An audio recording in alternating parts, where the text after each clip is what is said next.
La vocación sacerdotal es la llamada que Dios hace a un hombre escogido por Él desde toda la eternidad. Y aquí estoy, Señor, porque tú me has llamado. Conoce a tus sacerdotes, conoce su ministerio en la arquidiócesis. Tú me has llamado, un programa dedicado a los sacerdotes de nuestra arquidiócesis. No existen hombres sin vocación. Todos estamos llamados a alcanzar una vida santa. Todos estamos llamados a participar de la vida íntima de Dios. Mas Dios a lo sumo lo exaltó y su nombre engrandeció para que ante su autoridad toda rodilla se doble y toda lengua confiese que Jesús es el Señor. ¿Qué tal? Muy buen día, queridos hermanos de Koinonia Radio. Gracias por estar con nosotros un día más en este programa de Tú me has llamado. Mi nombre es Lulu Calzada, parte del equipo de Koinonia Radio. Les agradezco mucho la preferencia que ustedes tienen a esta estación católica que transmitimos desde la Arquidiócesis de Tijuana para todo el mundo a través de internet en www.tjcatólico.com. Les invitamos a que ustedes nos promuevan también con sus familiares, sus amigos, sus vecinos, sus compañeros de trabajo, y que conozcan esta estación, que la vean como una opción para entretenerse, porque tenemos música, tenemos programas juveniles, tenemos también videos interesantísimos y videos musicales también que pueden entretenerles, pero además del entretenimiento también tenemos cápsulas informativas y programas de formación e información. Así que son ustedes nuestros mejores promotores. Les invitamos a que hagan llegar a sus familiares y les hagan de su conocimiento de esta página que nos ayuda a formarnos e informarnos en nuestra religión católica. Este programa es Tú me has llamado. Yo soy Lulu Calzada, parte del equipo de Koinonia Radio, y en este programa en especial quiero hablar de dos aspectos importantes. Por una parte, primeramente voy a presentarles un video acerca de la vocación. ¿Qué es la vocación? ¿Cuáles son estos grados sacerdotales también que nosotros conocemos o tal vez desconocemos? Aquí les vamos a indicar cuáles son ellos. Solamente les adelanto, son 3 grados importantes en el sacerdocio. Uno es el diaconal, que es el primer grado. El segundo grado es el presbiteral o los sacerdotes, los padres. Y el tercero y último es el grado episcopal, que son los obispos, incluyendo por supuesto el papa. El decir papa, el decir cardenal, monseñor, ya son títulos que se agregan al obispado, y no necesariamente, ¿verdad? Porque hay monseñores que ni siquiera son obispos, pero son títulos que la Iglesia da o concede a los hombres de acuerdo a sus estudios, a su trayectoria también pastoral, y por eso se los otorga. El Papa es un título más también, aunque es el más importante, pero el Papa no tiene un grado mayor al del obispo, sino que él mismo también es el obispo de Roma. Eso por una parte, y en un segundo momento también quiero presentar a ustedes un video acerca que hemos producido aquí en Koinonia Radio acerca de este santo tan amado que es San Juan Pablo II, un santo que ha dado grandes dones a la Iglesia, un santo que de verdad ha sido misericordioso y ha sido amable y ha sido muy notable toda la labor que hizo pastoralmente en la Iglesia Católica. Estos 2 videos les voy a presentar. Y antecediendo un poco a estos 2 videos que vamos a presentar, videos que hemos producido aquí en Koinonia Radio, quisiera hablar un poco acerca de este llamado. Dios está buscando a un hombre, Dios busca a un hombre, y muchas veces nosotros nos negamos a este llamado, a esta invitación de Dios a seguirle en el servicio. Servicio sea donde sea, no necesariamente a la vocación religiosa o a una vocación sacerdotal, al servicio dentro de la Iglesia, el servicio de amar, el servicio de dar a los demás los dones con los que nos ha premiado Dios también en nuestra vida. Hay muchas excusas que algunos hombres pusieron frente al llamado de Dios. Son muchas las excusas. Lo primero que se nos ocurre decir es yo estoy llamado, yo soy capaz de hacer esto. Bueno, pues nosotros, por ejemplo, tenemos grandes excusas de grandes hombres, Por lo tanto, no sintamos que somos los únicos que nos sentimos mal o nos sentimos indignos o cuestionados frente al llamado de Dios. Grandes hombres también se sintieron cuestionados y se sintieron poco dignos de este llamamiento. Entre ellos encontramos, por ejemplo, a Moisés. Nosotros podemos corroborar esta información en Éxodo 3, capítulo 3, versículos del 1 al 10, donde pues la gente generalmente juzga las cualidades de los demás según su inteligencia, según su habilidad, su capacidad para tomar decisiones, y las normas de Dios son diferentes. Nosotros cuando vamos a presentarnos ante un trabajo, pues nos exigen este tipo de habilidades o qué tipo de capacidades tenemos para el trabajo o para financiar los recursos de nuestra labor o estar al pendiente de nuestras actividades dentro de un trabajo. Y el jefe nos procura eso, descubrir en nosotros esas cualidades, esa inteligencia y esa capacidad y esa toma de decisiones. Sin embargo, las normas de Dios son totalmente diferentes. Dios es el que nos da el trabajo a realizar, nadie más. Nadie más. Es Dios quien incluso nos da a dónde vamos a trabajar, con quién vamos a trabajar. Cuando Dios, por ejemplo, llamó a Moisés, no lo hizo porque éste estaba preocupado por la situación del pueblo hebreo, ni con un deseo de que Moisés fuera el libertador. Moisés no tenía en él ese deseo de ser libertador del pueblo.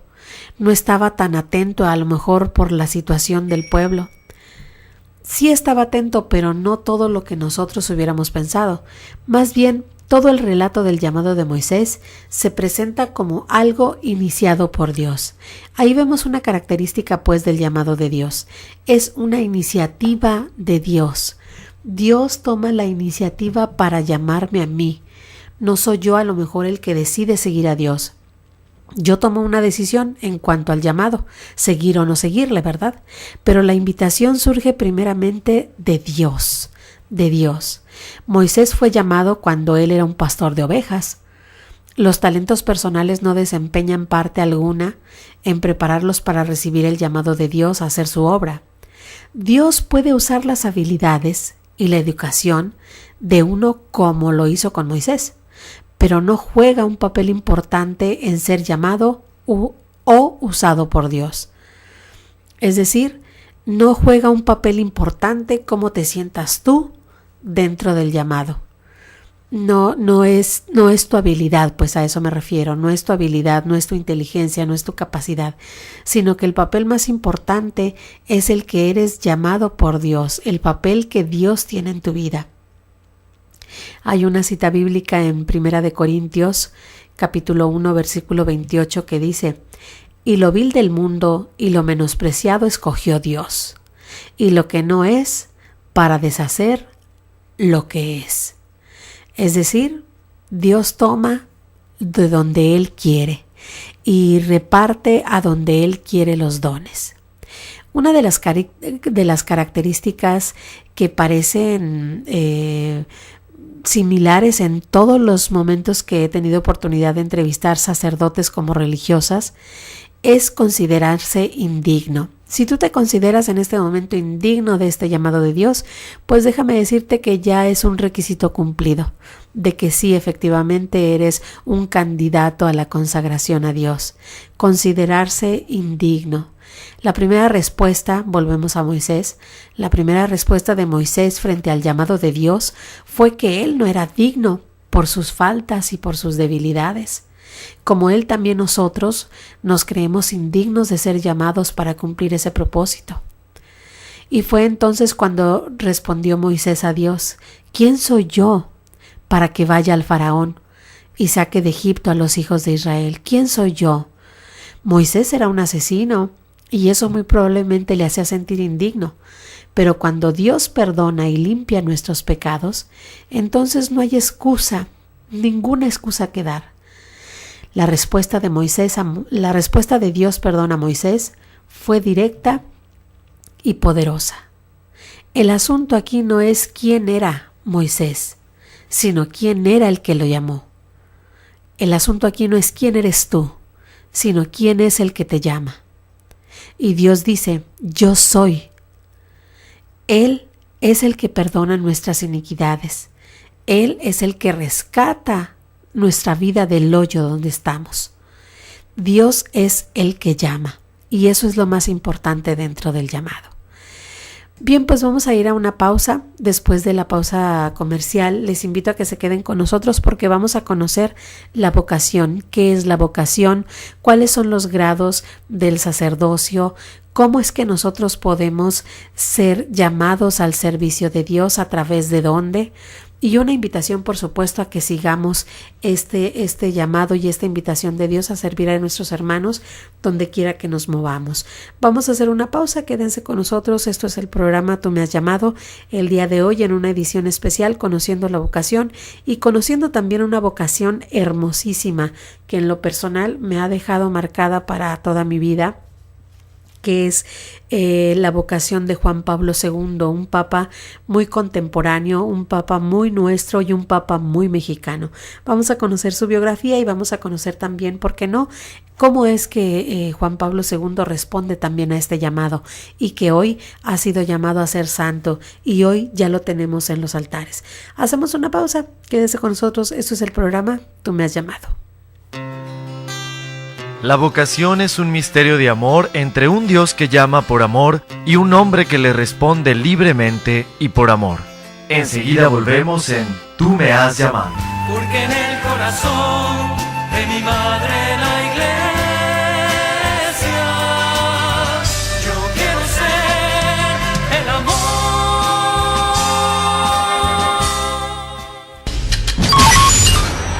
Koinonia Radio Cultural, la radio de la Arquidiócesis de Tijuana.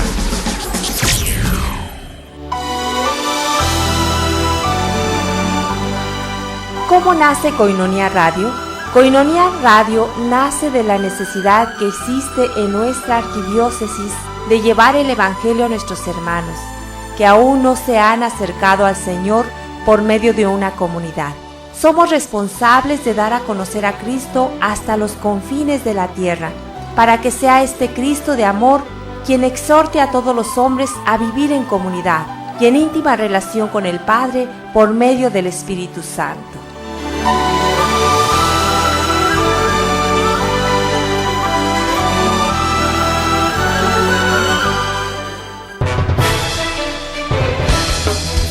Soy el Padre Antonio Camacho Muñoz, misionero de Guadalupe. Soy el secretario ejecutivo de la Comisión Episcopal para la Pastoral de la Comunicación de la Conferencia del Episcopado Mexicano. Te invito a que escuches Koinonia Radio, levantando la voz para evangelizar.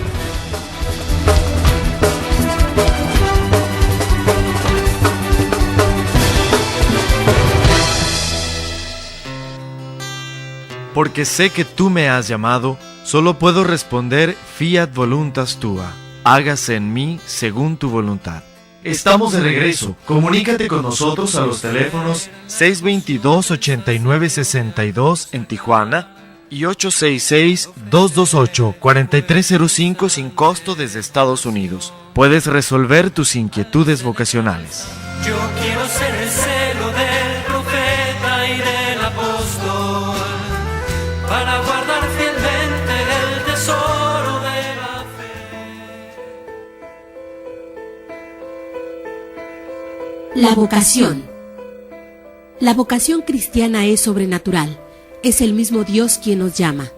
Para responder a la vocación es necesario saber por quién se es enviado. La autoridad que nos respalda es Cristo. ¿Para qué se es enviado? El objetivo es comunicar la gracia a todos para que se salven. ¿Y en calidad de qué se va? En calidad de laico, sacerdote, religioso, etc. La vocación a la nueva vida de hijos de Dios solo es posible por los méritos de Jesucristo. Es por gracia de Dios. Nadie puede conferirse a sí mismo la gracia. La vocación, pues, es imposible sin Dios y sin nosotros.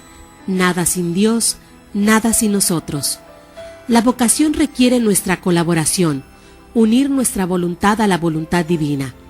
Dios llama al inicio, Dios nos precede, pero también nos sostiene en todo el camino y siempre. La vocación al sacerdocio es una llamada particular para servir en Cristo. El sacerdote recibe de Cristo la misión y la facultad de actuar en su persona, in persona Christi.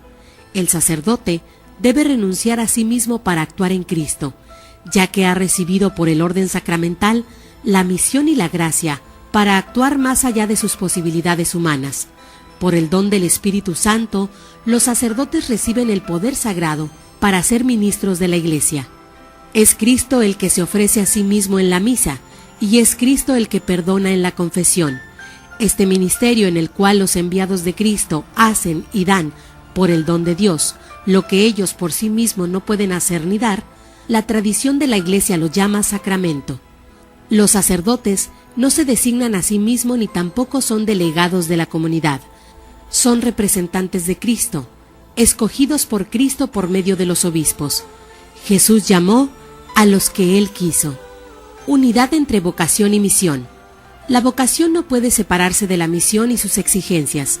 La vocación del sacerdote es presentar a Cristo y como Cristo ha de vivir y disponerse a morir, en total obediencia al Padre. El ser y el actuar del sacerdote, su persona consagrada y su ministerio son realidades inseparables y tienen como finalidad servir al desarrollo de la misión de la Iglesia, que es la salvación eterna de todos los hombres.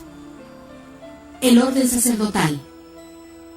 El orden sacerdotal es un sacramento que por la imposición de las manos del obispo y sus palabras hace sacerdotes a los hombres bautizados y les da poder para perdonar los pecados y convertir el pan y el vino en el cuerpo y la sangre de nuestro Señor. El sacramento del orden lo reciben aquellos que son llamados por Dios a ser sacerdotes para dedicarse a la salvación eterna de sus hermanos los hombres. Esta ocupación es la más grande de la tierra, pues los frutos de su trabajo no acaban en este mundo, sino que son eternos. El sacerdocio es un sacramento de la nueva alianza, instituido por Cristo y en la última cena, que confiere a un hombre el poder de consagrar y ofrecer el cuerpo y la sangre de Cristo en la Santa Misa, y de remitir y retener los pecados en el sacramento de la reconciliación. La Iglesia entra en un nuevo pueblo sacerdotal. La Iglesia entera es un pueblo sacerdotal. Por el bautismo, todos los fieles participan del sacerdocio de Cristo. Esta participación se llama sacerdocio común de los fieles. A partir de este sacerdocio y al servicio del mismo, existe otra participación en la misión de Cristo, la del ministerio conferido por el sacramento del orden, cuya tarea es servir en nombre y en representación de Cristo, cabeza en medio de la comunidad. Los 3 grados del sacerdocio. Desde los orígenes, el ministerio ordenado fue conferido y ejercido en 3 grados, el de los obispos, el de los presbíteros y el de los diáconos. Normalmente el sacerdocio se refiere a los presbíteros. El obispo. El obispo recibe la plenitud del sacramento del orden, lo incorpora a la jerarquía, la cual forma un colegio episcopal, y hace de él la cabeza visible de la iglesia particular que le es conferida. Los obispos, en cuanto sucesores de los apóstoles y miembros del colegio, participan en la responsabilidad apostólica y en la misión de toda la Iglesia bajo la autoridad del Papa, sucesor de San Pedro. En nuestra arquidiócesis de Tijuana, reconocemos a Monseñor Rafael Romo Muñoz como obispo y están bajo su obediencia todos los sacerdotes pertenecientes a esta iglesia particular. Los presbíteros, también llamados sacerdotes. Los presbíteros están unidos a los obispos en la dignidad sacerdotal y al mismo tiempo dependen de ellos en el ejercicio de sus funciones pastorales. Son llamados a ser cooperadores diligentes de los obispos.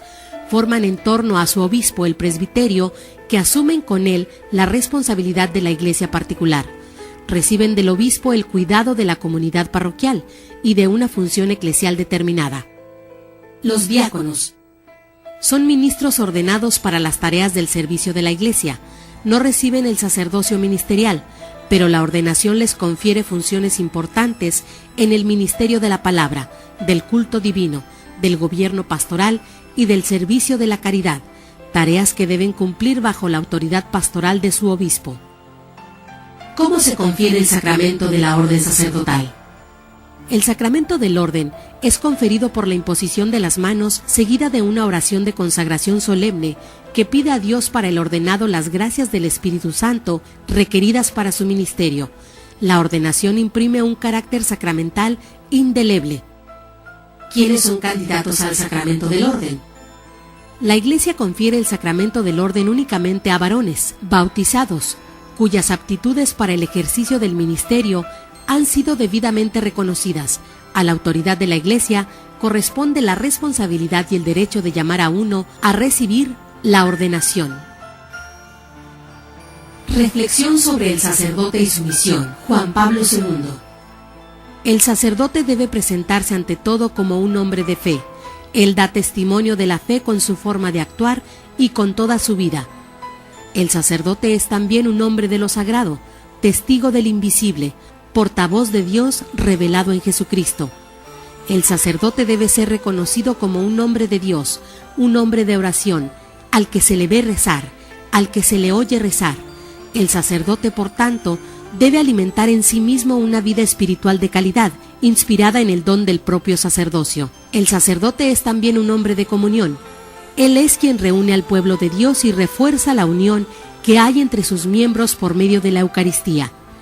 Él es el animador de la caridad fraterna entre todos, actúa con sus hermanos en el sacerdocio, colabora con su propio obispo, se esfuerza en acrecentar los lazos de unión entre los miembros del presbiterio. Tú puedes ser sacerdote. Cristo espera tu respuesta. El mundo necesita jóvenes generosos que crean únicamente en el amor, que estén dispuestos a pescar y a enseñar a pescar, pero solo ama quien se entrega total y desinteresadamente. La vida es una aventura, hay que atreverse a vivirla. Asume el reto que el Señor te está haciendo. Responde a su llamado consagrándole tu vida sin condición. ¡Ánimo! Tú puedes ser sacerdote. Cristo espera tu respuesta.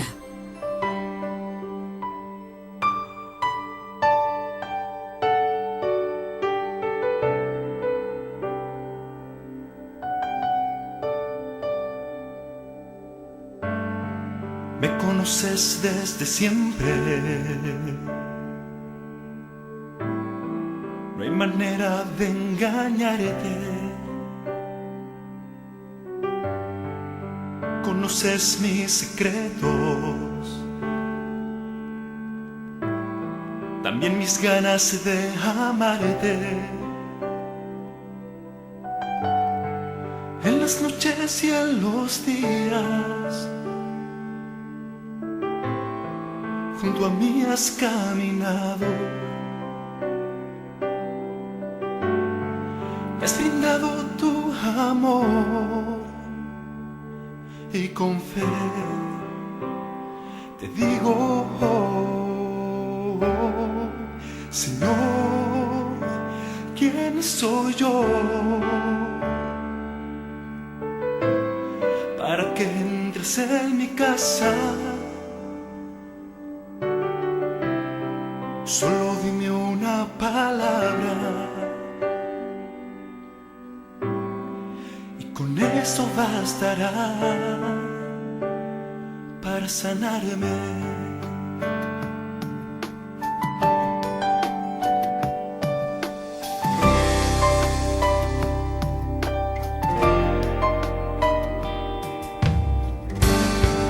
Me conoces desde siempre. No hay manera de engañarte. Conoces mis secretos, también mis ganas de amarte. En las noches y en los días, junto a mí has caminado, me has brindado tu amor. Y con fe te digo, Señor, ¿quién soy yo? ¿Quién soy yo para que entres en mi casa?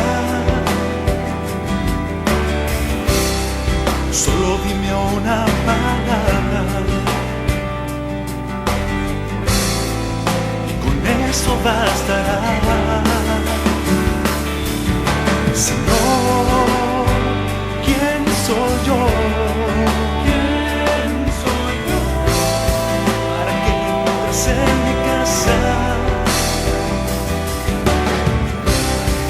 Solo dime una palabra y con eso bastará para sanarme.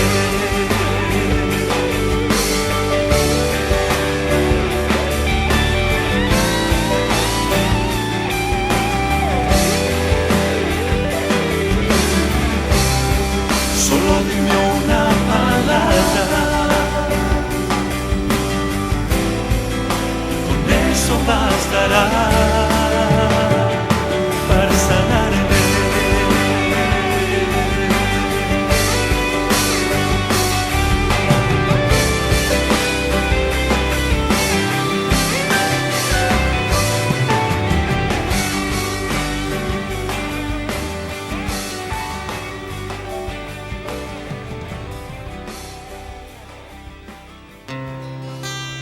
La vocación es un misterio de amor entre un Dios que llama por amor y un hombre que le responde libremente y por amor. Enseguida volvemos en Tú me has llamado. Porque en el corazón de mi madre la iglesia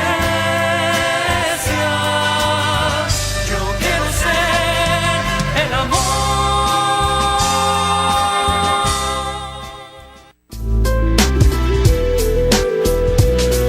¿Quieres aprender a ser un hombre de fe? Te invitamos a que nos acompañes.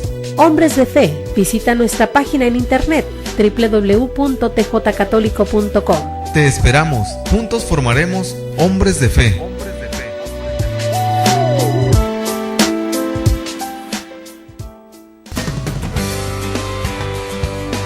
Escucha cada martes en punto de las 8 de la noche el programa Vocaciones, Testimonio de la Verdad, a cargo de la Pastoral Vocacional Diocesana, en Koinonia Media, tjcatólico.com. Recuerda, todos somos llamados a reflejar nuestra vocación. Somos vocacionados, todos somos promotores, todos podemos construir una cultura vocacional. No pregunto por la vida porque tú eres mi vida y no sigo otros caminos porque tú eres mi rumbo. No hay razón.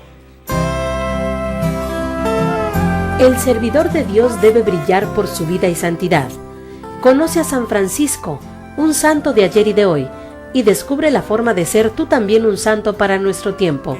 Escucha todos los miércoles de 8 a 9 de la noche San Francisco, un santo de ayer y de hoy, conducido por Fray Juan Ignacio Muro, de la Orden de los Frailes Menores, por Koinonia Radio y www.tjcatólico.com. Qué dulce, qué amable es la pobreza, más que las joyas preciosas. Qué dulce, qué amable es la pobreza, cuando se escoge por Cristo.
Porque sé que tú me has llamado, solo puedo responder fiat voluntas tua, hágase en mí según tu voluntad. Estamos de regreso. Comunícate con nosotros a los teléfonos 622-8962 en Tijuana, y 866-228-4305 sin costo desde Estados Unidos. Puedes resolver tus inquietudes vocacionales. Yo quiero ser el celo del profeta y del apóstol, para guardar fielmente el tesoro de la fe.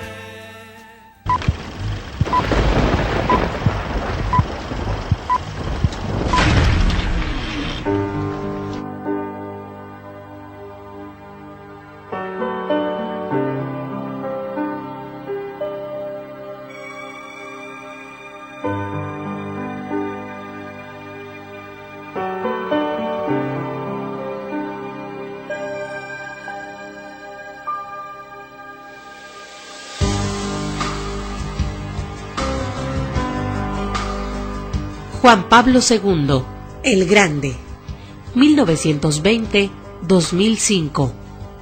Karol Wojtyła, su vida. Nació el 18 de mayo de 1920, al sur de Polonia.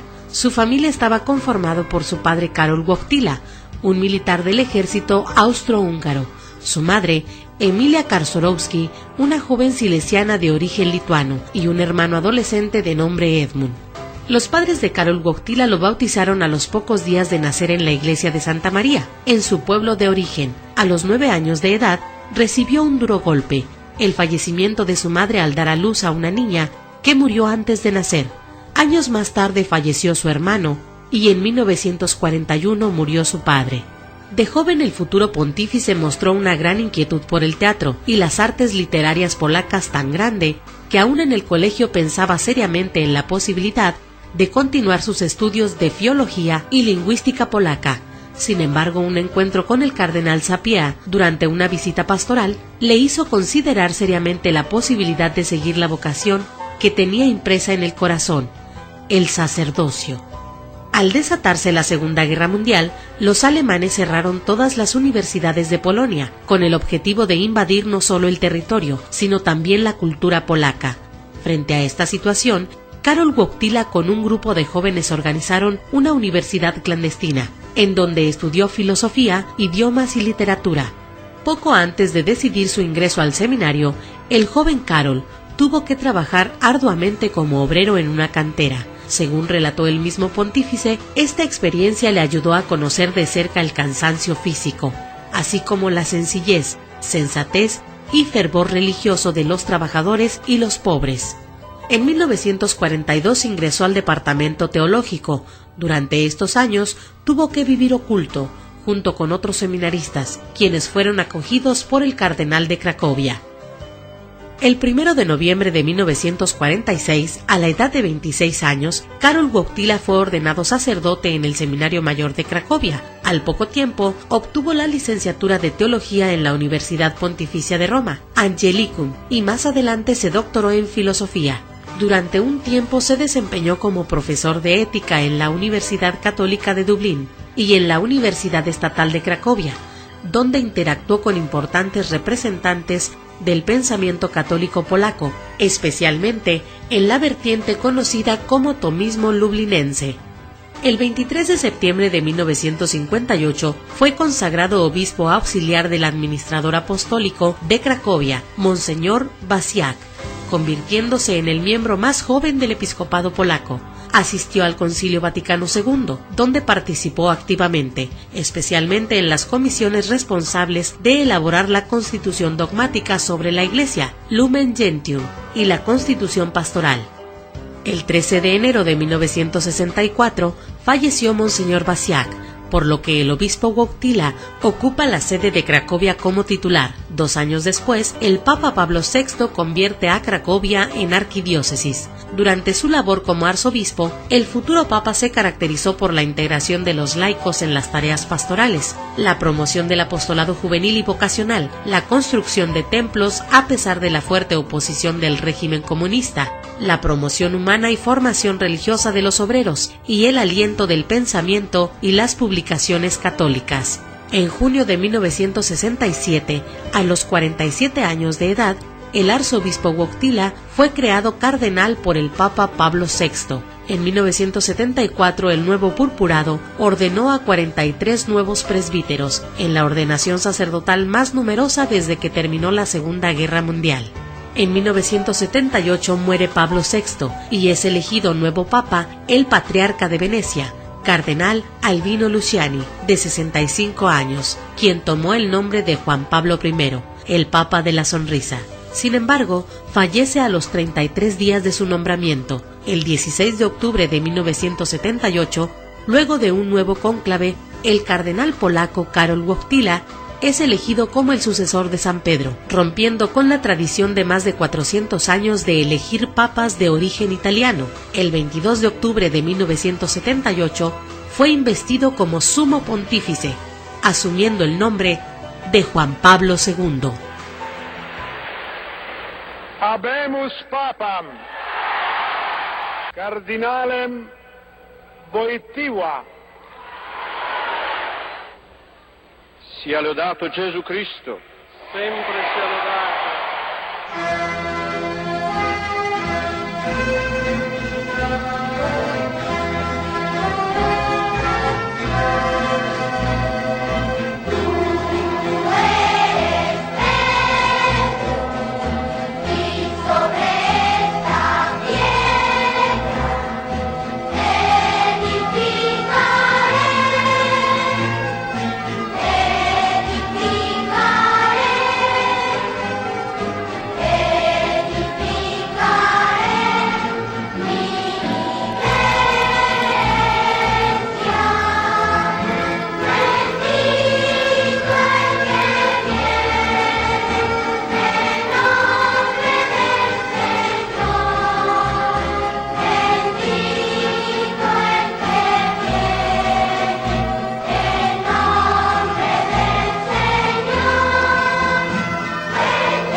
Desde el comienzo de su pontificado el 16 de octubre de 1978, el Papa Juan Pablo II realizó más de 115 viajes pastorales fuera de Italia y más de 150 por el interior de este país.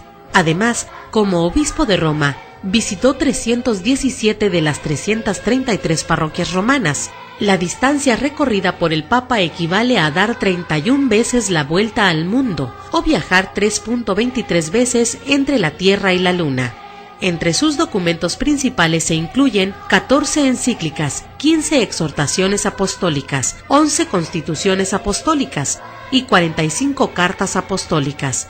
El Papa también publicó 5 libros: Cruzando el umbral de la esperanza, Don y Misterio, Tríptico romano, Meditaciones, que es un libro de poesía, Levantaos vamos y Memoria e Identidad. Juan Pablo II presidió 147 ceremonias de beatificación, en las que proclamó 1.338 beatos y 51 canonizaciones, con un total de 482 santos. Celebró 9 consistorios, durante los cuales creó 231 cardenales. También presidió 6 asambleas plenarias del Colegio Cardenalicio.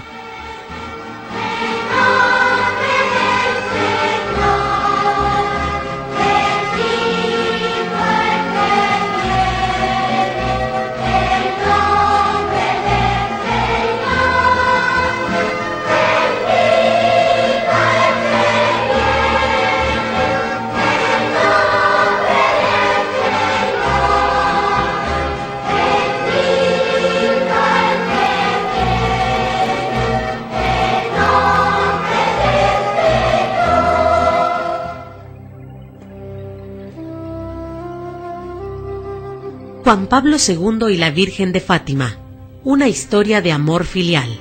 Al recorrer el pontificado de Juan Pablo II, resulta evidente, y el mismo Santo Padre así lo indicó varias veces, la presencia maternal de la Santísima Virgen. Esta historia de amor filial comenzó mucho antes del 13 de mayo de 1981, pero es en esta fecha donde identificamos esta relación amorosa entre el Papa y la Virgen de Fátima. Juan Pablo II tenía poco más de 2 años como pontífice, y ese mismo día salvó de morir en un atentado perpetrado por el turco Ali Agca en la plaza de San Pedro. El mismo Santo Padre dijo: cuando fui alcanzado por la bala no me di cuenta en un primer momento que era el aniversario del día en que la Virgen se apareció a los 3 niños en Fátima. Esto lo reveló poco después el pontífice y agregó que fue su secretario personal quien lo notó, después de la operación en la que le extrajeron un proyectil del intestino. Durante su convalecencia, el Papa llegó a la conclusión de que debía su vida a la amorosa intercesión de la Virgen. Un año después del atentado, el 13 de mayo de 1982, Juan Pablo II viajó por primera vez a Fátima para agradecer a la Virgen su intervención para la salvación de su vida y el restablecimiento de su salud. En diciembre de 1983, el Papa visitó en la cárcel al hombre que intentó matarlo. El mismo Ali Agca habló de Fátima. ¿Por qué no murió?, preguntaba. Yo sé que apunté el arma como debía, y sé que la bala era devastante y mortal. ¿Por qué entonces no murió? ¿Por qué todos hablan de Fátima?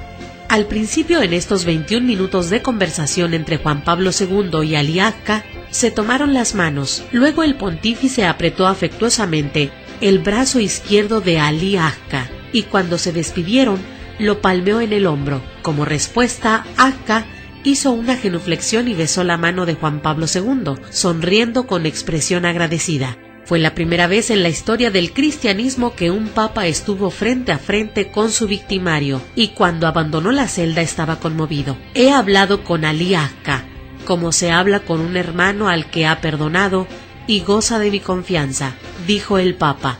Cuando se le preguntó por el tenor de la conversación, contestó: es un secreto que no me pertenece y que debo respetar. Un año más tarde, Juan Pablo II formalizó su devoción y agradecimiento a la Virgen, donando al santuario de Fátima la bala que le extrajeron, la misma que desde 1984 está engarzada en la aureola de la corona de la imagen mariana, que preside el santuario.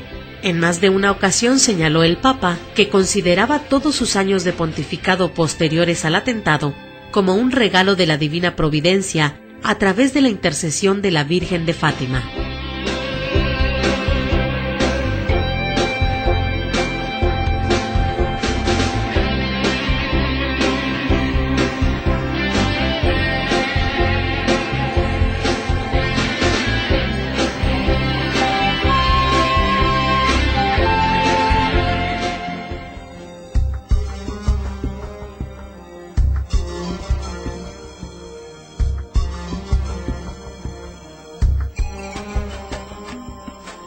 Yo soy la luz del mundo, el que me sigue, dice el Señor, tendrá la luz de la vida.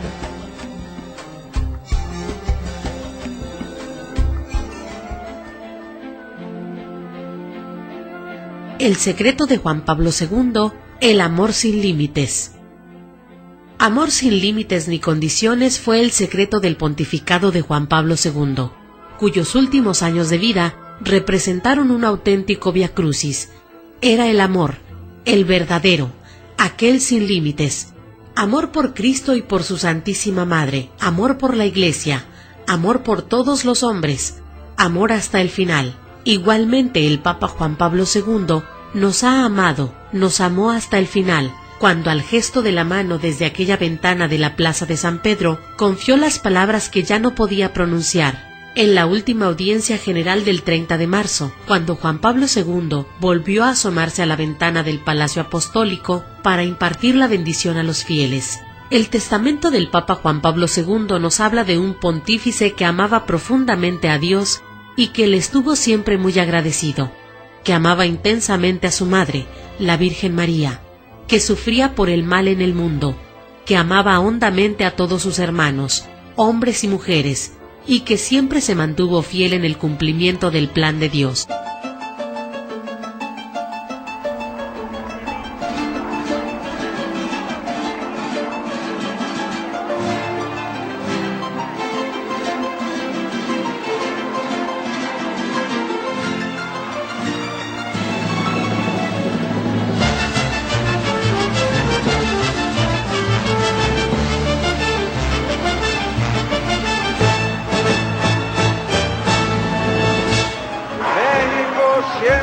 fiel.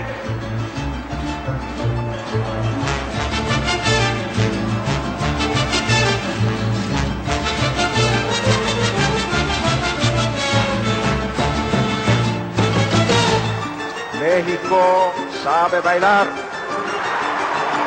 México sabe rezar. Sabe cantar. Pero más de todo sabe gritar.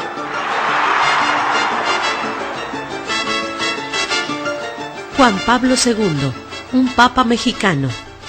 El 26 de enero de 1979, Juan Pablo II besaba por primera vez con honda emoción esta tierra bendita y descubría México, mientras los mexicanos se descubrían a sí mismos y quedaban marcados para siempre. Lo esperaba un México siempre fiel, antes que él los identificase con este nombre. Era la primera visita de las 5 realizadas. En 1979, 1990, 1993, 1999 y el año 2002, y dejaría sus huellas aún en aquellos que no profesaban el catolicismo. En su primera homilía en la Catedral Metropolitana de México, el 26 de enero de 1979, invitó a los mexicanos a buscar el rostro del Señor, a aceptar el misterio, a ser coherentes y vivir de acuerdo con lo que se cree, a ser constantes, a ser un México siempre fiel, a vivir en la Iglesia, pertenecer a la Iglesia y a hacerlo cada día con mayor fervor e intensidad, pidiendo a la Virgen fiel, la Madre de Guadalupe, ayuda en su intercesión para contraer este compromiso de por vida.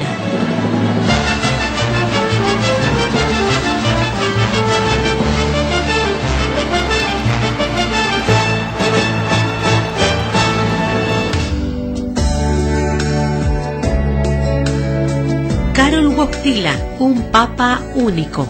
El Papa Juan Pablo II fue el único papa que por 2 veces se ha presentado a la comunidad internacional ante la Asamblea General de las Naciones Unidas, el primero en ser recibido en la Casa Blanca, en el Parlamento Europeo, en la Catedral de Canterbury o en la UNESCO. Recibió el doctorado honoris causa por la universidad más grande de Europa, visitó la sinagoga de Roma y la mezquita de Damasco, ha estado en cárceles, leproserías e instituciones para incurables del SIDA.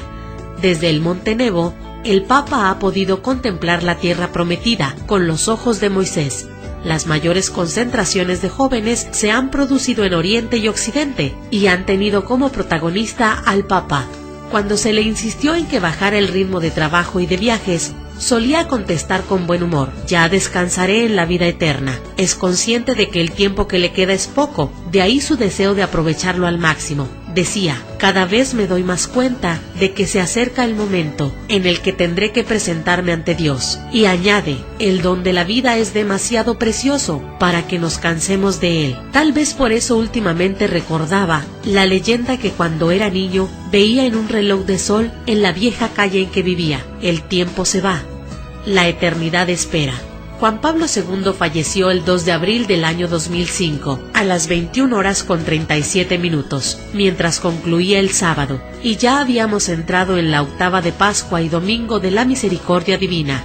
Desde aquella noche hasta el 8 de abril, día en que se celebraron las exequias del difunto pontífice, más de 3 millones de peregrinos rindieron homenaje a Juan Pablo II, haciendo incluso 24 horas de cola para poder acceder a la Basílica de San Pedro.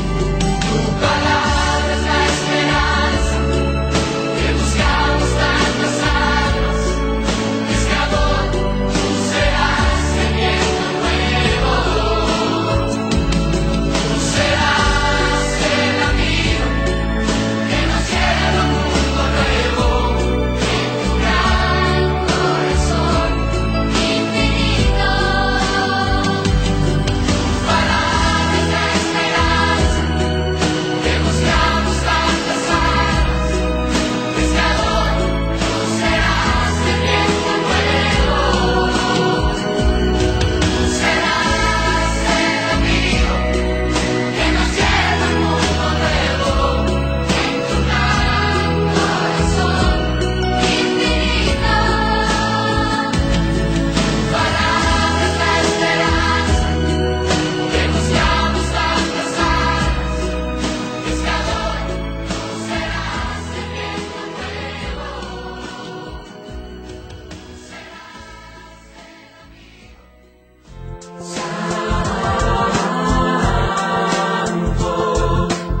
Juan Pablo II, santo súbito, santo ya.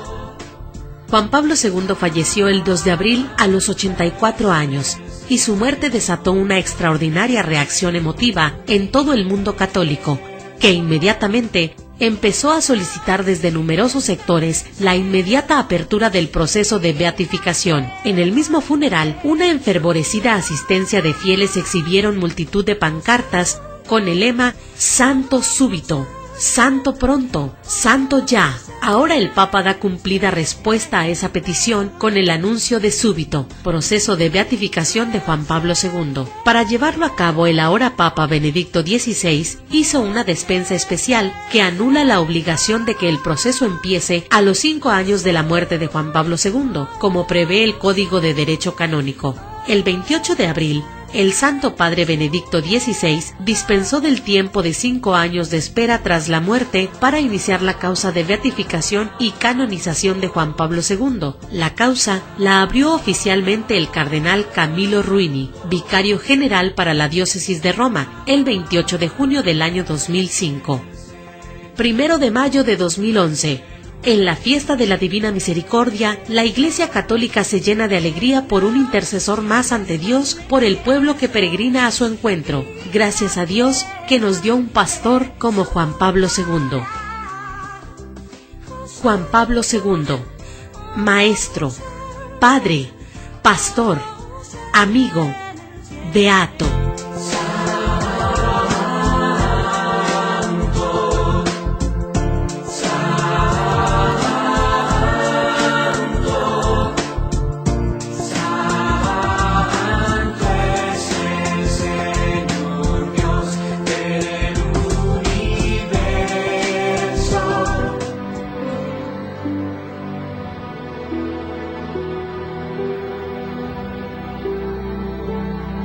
Oh Trinidad Santa, te damos gracias por haber concedido a la Iglesia al Papa Juan Pablo II, y porque en él has reflejado la ternura de tu paternidad, la gloria de la cruz de Cristo y el esplendor del Espíritu de amor.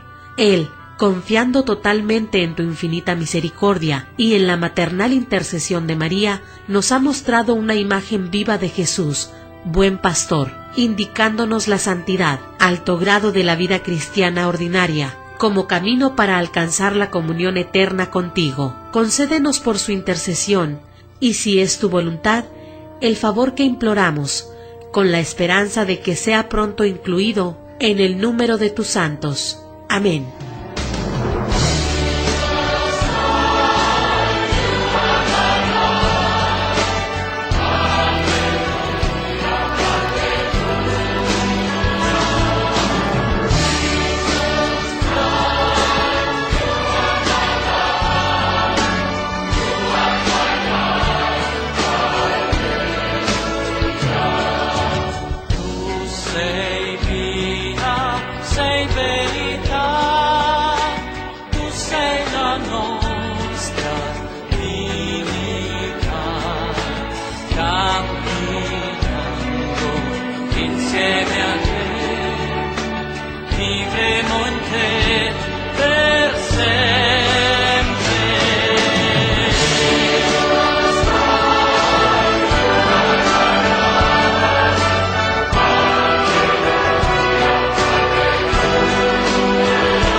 Por hoy nuestro programa termina. Tenemos una cita la próxima semana para conocer más a nuestros sacerdotes, a los hombres que Cristo escogió para transformarse de las especies de pan y vino en su precioso cuerpo y sangre. Dios está a nuestra puerta y llama.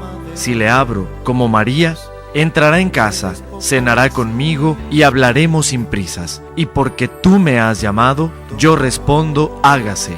Aunque no lo entiendo muy bien, aunque no me lo puedo explicar, hágase. Mas Dios a lo sumo lo exaltó y su nombre engrandeció.